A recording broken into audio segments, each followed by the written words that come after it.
kami ingin memperlihatkan bagaimana ya Ustadz Felix ini saat memberikan tausiah ya. Salah satunya pernah di TV One ya? Pernah. Jadi pada hari ini kita berkumpul untuk membahas tentang kepemimpinan. Sesuatu yang memang asing terhadap umat pada zaman sekarang karena umat sudah terlanjur dininabubukan dengan perkara-perkara yang lain sehingga menganggap pemimpin dan kepemimpinan itu di luar bahasan Islam. Betul begitu Ibu sekalian. Karena kita biasa menganggap bahwa urusan politik bukan urusan agama. Urusan kepemimpinan bukan urusan agama. Jauh daripada itu, Islam justru menganggap semua adalah bagian daripada agama. Saya nggak akan masuk ke dalam kontennya, Ya. tapi saya melihat ada ciri khas sendiri dari Ustadz Felix. Ngomongnya cepat. Itu dia. Jadi pertanyaannya sedikit gitu, jawabannya bisa wah banyak sekali. Saya Emang sering gitu ya. diprotes gara-gara itu, ngomongnya cepat. Itu satu ciri khasnya, Ya. cepat ya. Yang kedua, Sipi ciri khas dong. Ya, ganteng yang ketiga. Ganteng yang ketiga, oke. Dan kemudian batikan selalu. Iya betul. Kenapa? Pertama-tama saya ingin menyampaikan ya bahwa seorang ustadz itu tidak harus angker. Seolah-olah ada pembatas antara dia dan audiens. Saya tidak ingin ada batas antara saya dan audiens. Bahwa saya sama seperti mereka, sama-sama manusia. Dan saya tidak ingin ada perbedaan antara saya di luar dan saya di panggung. Bahwa saya ketika di panggung ya itulah ketika saya di luar. Itulah ketika saya di rumah, itulah ketika saya dimanapun. Tidak perlu ada kemudian pembatasan segala sesuatu. Wow. Dan satu lagi, nama juga tetap dipertahankan Felix Xiao gitu. Ya, Felix Xiao. Pertama itu tidak berhalangan di dalam Islam bahwa ketika kita berbicara tentang nama hanya beberapa nama yang dilarang oleh Rasulullah Muhammad. Tapi Felix itu diberikan oleh bapak dan ibu saya dan saya menghargai mereka bahwa ini adalah pemberian mereka. Saya berusaha menghargai mereka. Artinya juga dari bahasa Latin Felix artinya keberuntungan. Itu adalah alasan yang pertama. Yang kedua lebih marketable Mbak. Nah, kenapa lebih marketable ketika kita lihat spanduk hadirlah pengajian oleh Muhammad Al-Fatih oleh biasa aja. Tapi ketika lihat Felix ya siapa ini? Pengen lihat. Nah mudah-mudahan ketika dia lihat, dia dengar, dia lebih mengetahui tentang Islam dan mau untuk kemudian sama-sama memperjuangkan Islam. Oke. Di episode ini, 1 jam lebih dekat, mungkin kita akan banyak flashback ke belakang juga. Ada gambar-gambar, ada artikel yang Ustadz bisa terangkan ya. Ini dia, ulas posisi pria wanita. Ustadz Twitter diserang dalam tanda kutip di lini masa. Berasa ada serangan itu? Nah jadi kalau diserang itu adalah sesuatu yang wajar. Jadi ketika kita memang masuk dalam ranah dakwah kita harus siap untuk kemudian menghadapi apapun juga. Namanya orang yang mencela, namanya orang yang memaki, namanya orang yang memuji, itu adalah sesuatu yang sudah biasa. Dan kita harus siap untuk menghadapi semua itu. Kontroversi memang tidak selalu merugikan tapi lebih banyak menguntungkan. Karena kenapa? Justru kita terekspos lebih banyak. Dan ketika kita terekspos lebih banyak kita menyerahkan pada orang-orang untuk menilai kita sendiri seperti apa. Kita lihat artikel lagi ya, Ustadz Felix Xiao dicekal masuk Amerika Serikat. Kemarin tuh ya. Apa rasanya dicekal masuk Amerika? Ngeri-ngeri sedap.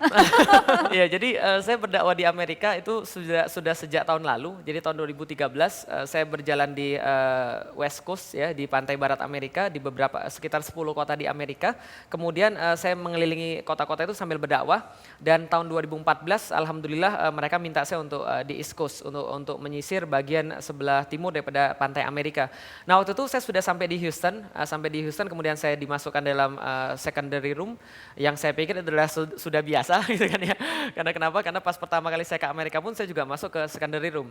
Tapi saya pikir ini paling cuma 2,5 jam interview biasa, tapi ternyata tidak. Ternyata mereka lebih daripada interview.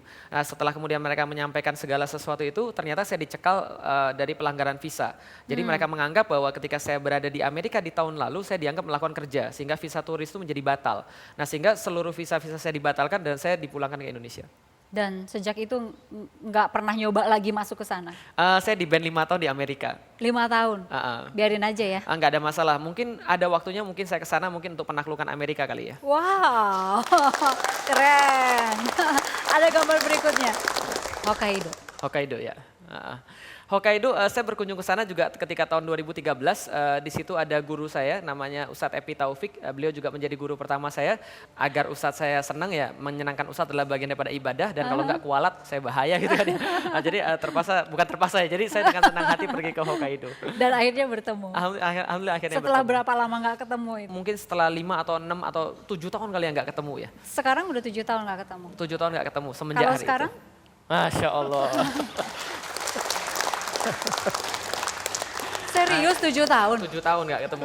Oke, jadi saya ingin tahu ini Pak Ustadz ini benar nggak transfer dari Pak Ustadz Fatih? Iya. Kemudian? Dari Ustadz Fatih Karim ke Ustadz Epi Taufik. Nah jadi kalau ini adalah yang tadi good cup, ini bad cupnya. Karena kalau Ustadz Fatih Karim kan saya sangat enjoy ya ketika belajar. Tapi kalau sama beliau ini didikannya luar biasa keras. Jadi saya pernah diusir sama beliau, saya ingat sekali pernah diusir sama beliau gara-gara saya nggak bisa baca bahasa Arab. Gundul Mbak. Nggak bisa baca bahasa Arab dulu, pada waktu itu huruf hijaiyah aja saya belum hafal Mbak. Wow, Pak Ustadz kenapa diusir? Ya kan namanya orang belajar gitu ya. Ya, tapi mungkin ada cerita yang lebih menarik sebelum itu. Entah mengapa yang terlintas dalam pikiran saya, langsung pertama keluar, antum sudah sunat belum? Saya bilang. Jawabannya adalah?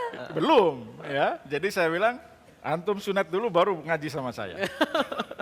Keras kan Mbak ya? Ya setelah itu kita mulai dan saya masih ingat waktu itu memang, saya sendiri jadi tertantang. Karena beliau ini baru masuk, belum lama masuk Islam, saya keturunan gitu ya, dari lahir masuk Islam. Tapi semangatnya luar biasa. Kita janjian jam 8 malam kajian itu, ya, di kamar kos saya. Jadi suatu waktu pernah, karena keretanya mogok, jadi singkatnya saya sampai jam 10 malam. Beliau ini masih menunggu. Berarti udah berapa jam itu? Iya, 2 jam menunggu. Ya. Pas juga saat itu mati listrik. Aha. Nggak jadi belajar dong? Jadi, kita jadi ngaji mulai jam 10 malam sampai jam 12 malam di kamar saya dengan 1 lilin. 1 lilin? 1 lilin penerangannya. Jadi luar biasa.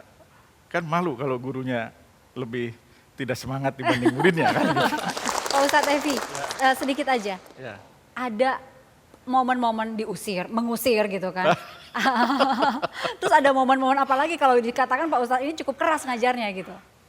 Sebenarnya menurut saya itu paling ringan itu. Ada satu lagi, rapat kita nggak bawa data, suruh pulang. Jadi yang paling saya ingat daripada beliau adalah, Lik jangan bicara kalau nggak ada data.